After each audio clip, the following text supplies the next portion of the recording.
Okay, so welcome to Pelado's cooking show. This is in response to Moose's request for a video on how to put this all together. So bear with me.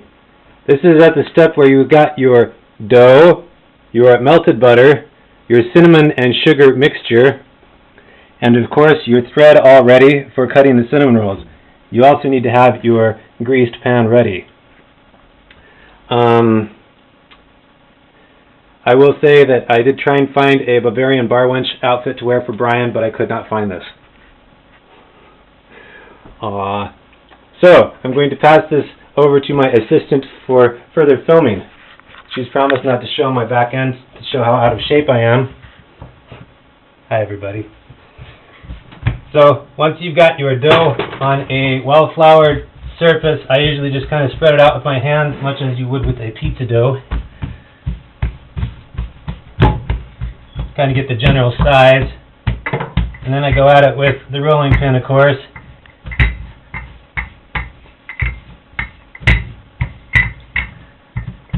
Now this is on film, it's not going to work, I promise.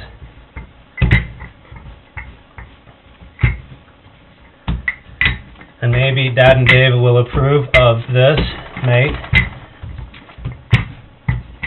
Although you really should try the Mexican beef, I'm not kidding, it sounds crazy. I know it sounds wild, sounds awful, Coca-Cola, sweet condensed milk and all that, but I promise you, if you enjoy any kind of good Mexican food, it's good. I guess I can use this as an opportunity to throw a shout out to my kind friends on Summit Post, of whom I am quite fond. It is highlight of my life to be associated with you guys. Where the heck is my string? Did I just roll my string in there? Oh, there it is. Okay.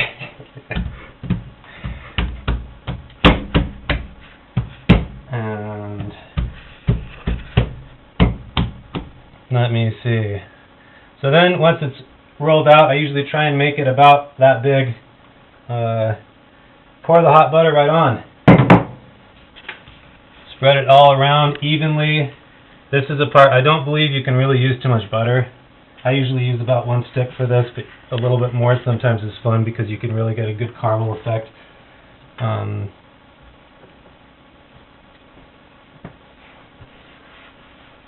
then goes on the sugar and the cinnamon. Again, mix in enough cinnamon into the sugar so that it tastes like there's almost too much when you try it.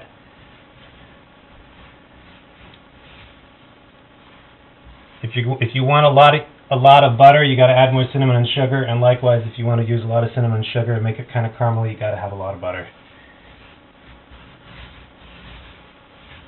So again, enough to just coat it and make it look nice like that.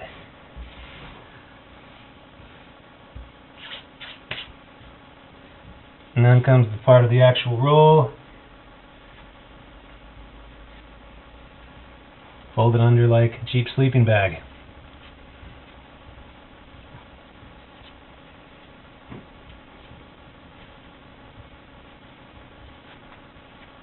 By the way, I know Martha isn't really associated with Summit Post that much. Had dinner with her at the end of December, actually beginning of January, right after New Year's. She says hi to all the Summit Post folks. She's still climbing like crazy and living in a beautiful town of Evergreen, Colorado, where I wish I lived. So what I usually do from there is I take my string and I cut it in half and quarters, and then usually get about 5 out of each one of these. I kind of do that so I can gauge distances so I don't get my rolls too big or too small. And then we'll do a close-up on the string technique. You just slide your string right underneath, have the two ends like so, and then pull straight across. Of course, it doesn't work when I try it.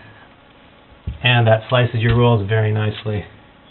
I usually try and make them 1 inch to 1.5 inches thick. If you want to make a ton of rolls on 2 pans, you can do that, and just make them smaller. I kind of like to have bigger rolls. I think they're more fun. And I don't really try and make them look all symmetrical on the pans. And so that is the only real technical part of these rolls. Otherwise, it's pretty darn easy.